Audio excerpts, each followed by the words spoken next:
Darkman, an enthralling, intense thriller directed by Sam Raimi, is now one of my absolute favorite superhero movies, standing among The Avengers, Watchmen, and The Dark Knight. The film follows Peyton Westlake, Liam Neeson, a scientist who is working on synthetic skin. Peyton is horribly disfigured when a group of thugs destroy his lab, and he sets out to perfect his synthetic skin research and gain brutal revenge on those who nearly killed him.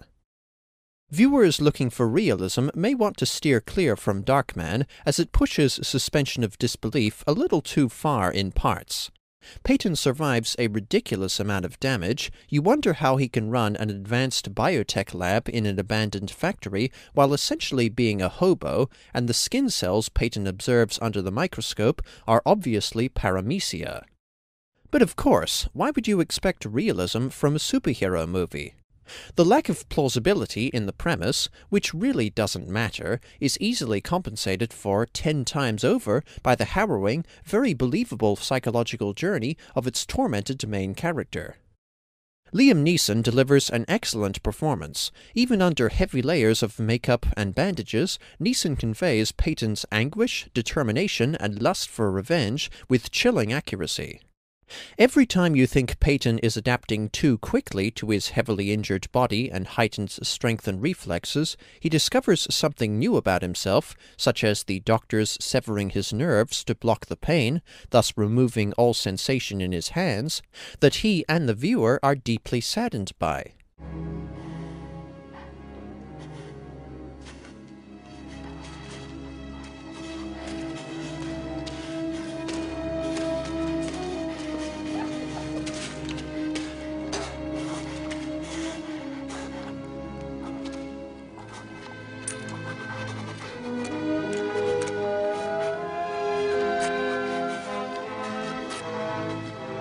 Oh my God, no. No, no. No, no, no. This is the only superhero movie I've seen that brought me close to tears, as Neeson's committed performance really strengthens the misery and pathos of Peyton's ordeal, and makes him very sympathetic in the first half of the film. Neeson highlights the person behind the disaster.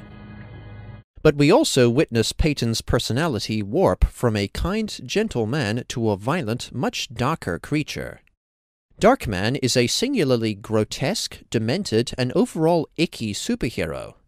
As the film progresses, he becomes like a ghoul with necrotic skin who, using his synthetic skin technology, literally steals the faces of his enemies to get back at them. This results in some very tense, effective scenes of undercover drama and one of the most inventively ghastly sequences I've ever seen in a movie. It's very cool to watch Peyton pose as his would-be killers and make their organization turn on itself, and his acts of vengeance are tremendously satisfying, but we are simultaneously repelled by the madman he is becoming. Peyton is now consumed with explosive rage, nearly savage, and he reacts with maniacal glee when he murders his targets.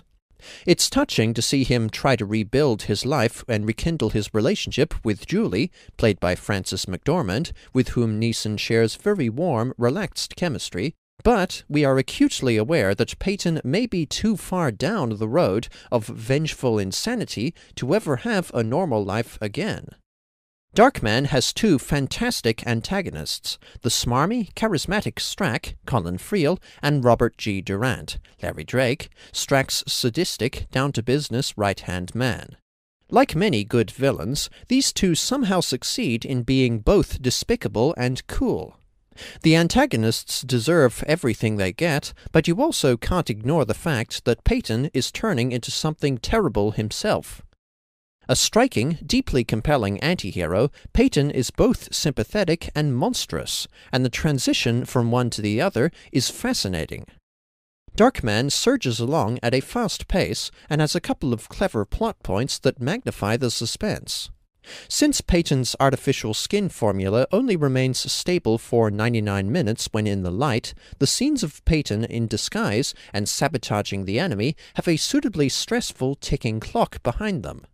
Also, since Peyton can no longer feel pain, it's quite possible that he might get fatally injured and not even know it.